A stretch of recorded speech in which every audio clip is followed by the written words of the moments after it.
Do you wish you could turn your brain off? Do you wish you could just take a break from all that overthinking? Do you have fearful thoughts? Do you find that you're quite indecisive because you're too preoccupied with what might happen? If this is the case, then you're suffering from overthinking and anxiety. Hello, I'm Helen Middleton. I'm a psychologist in private practice. And in this short clip, I'm hoping to give you some understanding of how the brain works and how you can take charge of those anxious thoughts that trouble you so much.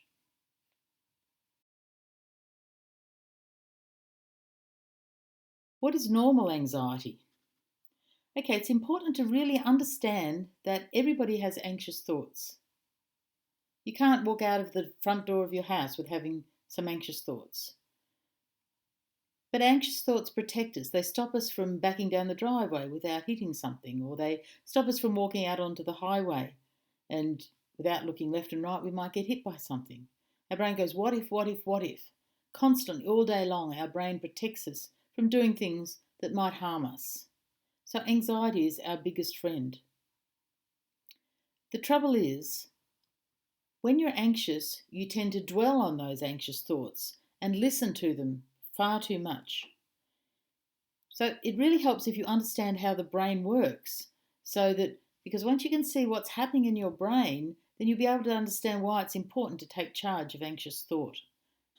When you're doing something you love, maybe it's bushwalking or sailing or fishing or playing computer games, when you are totally engrossed in something you love, then you're not in a state of anxiety. Why is that? When you do something you love, your head's in it, your heart's in it, your body's in it, you are all in the moment, fully engaged in the moment. And that's the healthiest mental space that you can ever be in. Some say it's a spiritual space. Some people get that sense from being in prayer or sailing down the river or walking the dog or listening to music. But when you're in that here and now space, in the immediate, mindfully present space, then you're in the healthiest mental space that you can ever be in.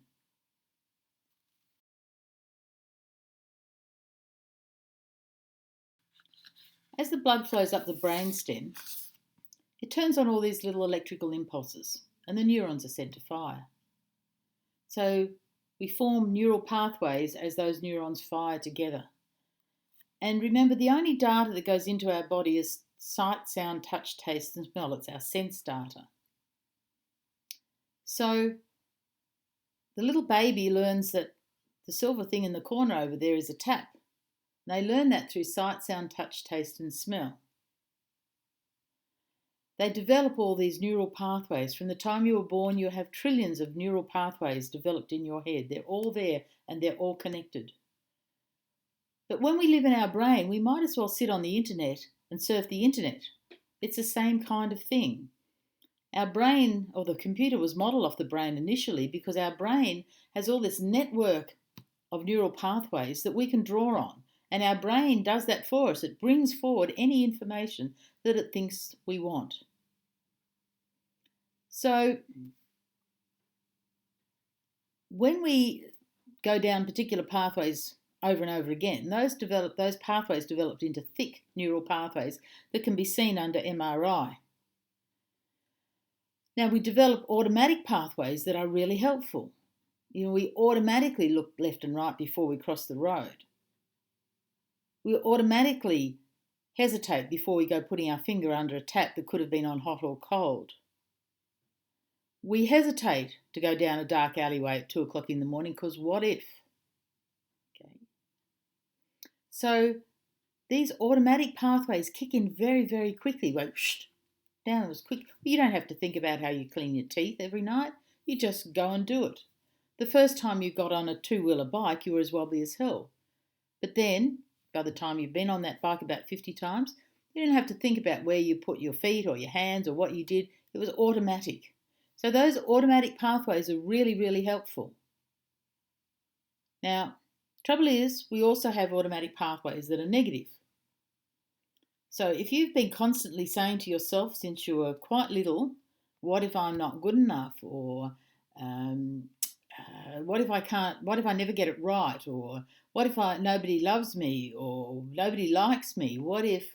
Um, what if I'm not good enough? What if I can't pass those tests? What if? There could be what if pathways, there could be put me down pathways, there could be perfectionism type pathways or catastrophizing pathways, there could be negative pathways.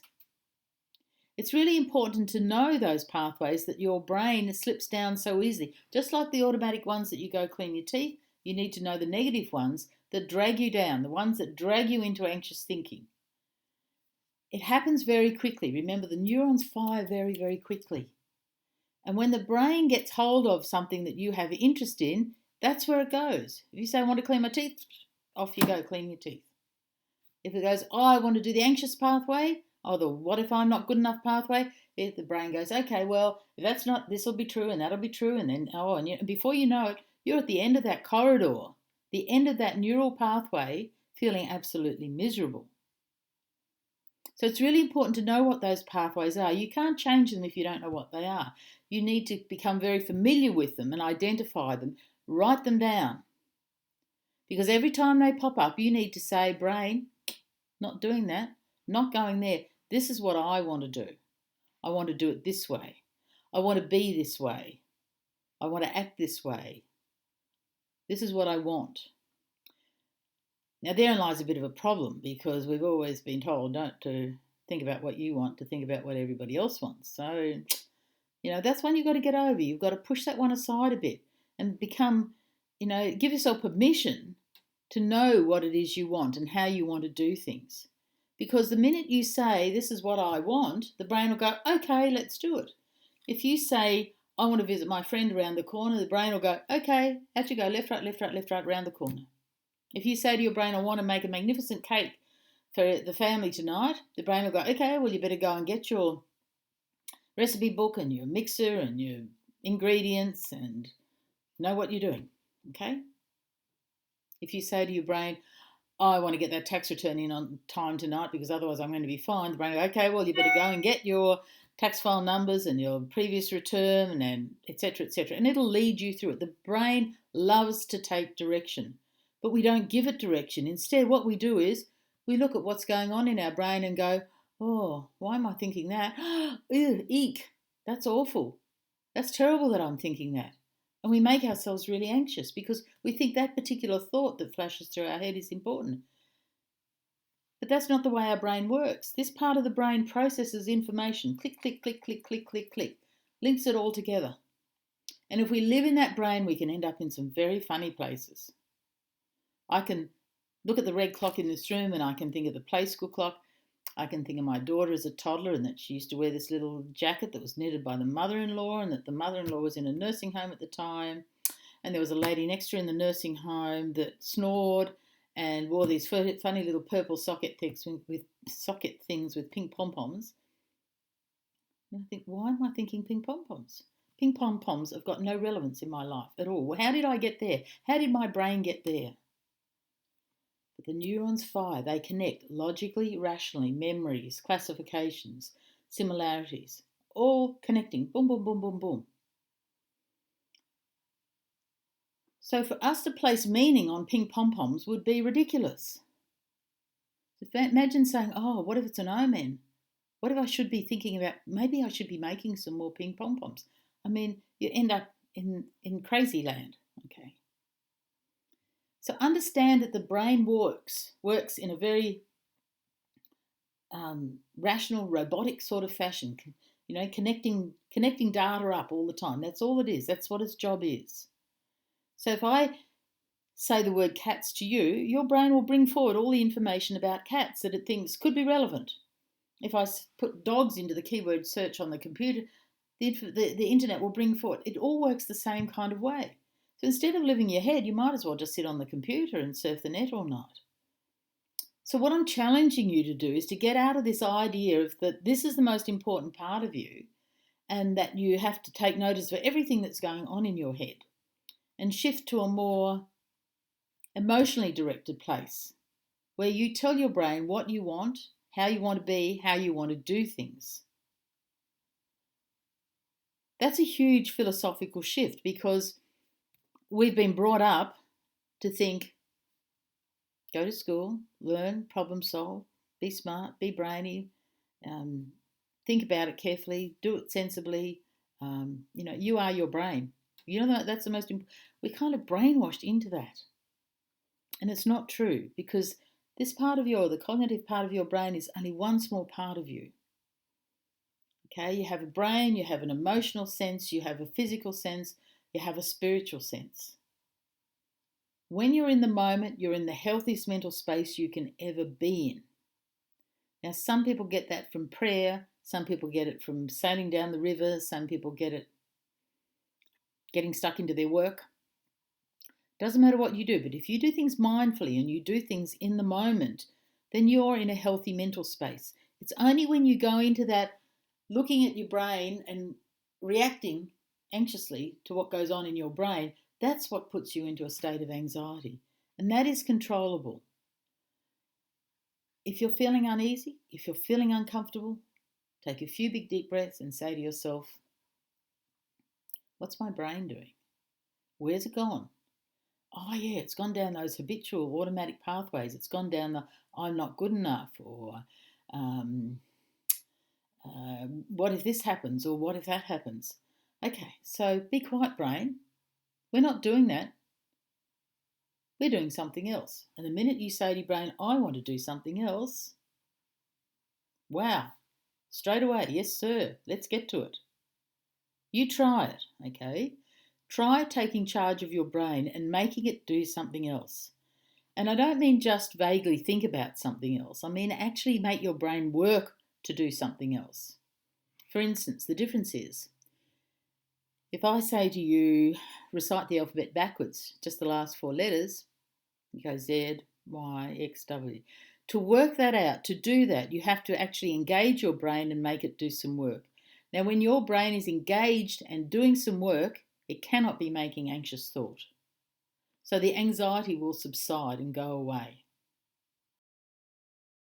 I'm sure you know from school days that when your anxiety level was up there, your brain capacity was down there. In order to get your brain capacity up, you had to bring your anxiety down. You had to get into that exam. You had to start focusing on the first question. And once you started focusing and starting making your brain work on something, the anxiety dissipated. All right? So when your brain is working on something of your choice, it cannot be making anxious thought. When it's working on something of your choice that you really love and enjoy, there's no chance you'll be having any anxious thought. So this is all about learning to live in the moment, to be mindfully present, to be in the moment with whatever you're doing. It doesn't have to be luxuriating in the bath or ringing a friend or whatever. It can be, you know what? I want to clean out that garage. It's absolutely filthy and I hate it. I'm going to feel so good when it's done. Putting your mind into it, the brain goes, yes, okay, sure, let's go and get some garbage bags, let's do this, and it'll lead you through everything you'll need to do to clean out that garage. That's taking charge of your brain, living in the moment and telling it what you want it to do. Okay, so I guess what I'm suggesting is a whole philosophical challenge, from thinking of yourself as your brain to actually driving yourself through your emotions by asking yourself what you want. Now, the old message that doing what you want is selfish is not necessarily true, okay? What you want, it might be that you want to take some flowers to the lady who just lost her husband down the road. Okay? Or it might be I want to just luxuriate in a bath or read a book or ring a friend or whatever. Putting want into your choices gives you power, and it gives you power to drive away the anxiety. So you have to choose how you want to be. Just try it for 2 hours at a time at a weekend. Every time you get, the day to yourself, just say, okay, now what do I want to do for the next 2 hours? What can I do that's going to make me feel really good about me, bring me into the here and now in the moment? And try it. If you can get through a whole day of just staying in the moment, doing things you want to do, you're going to feel so much better. Okay. All right, I hope that's all been very helpful to you. Thank you.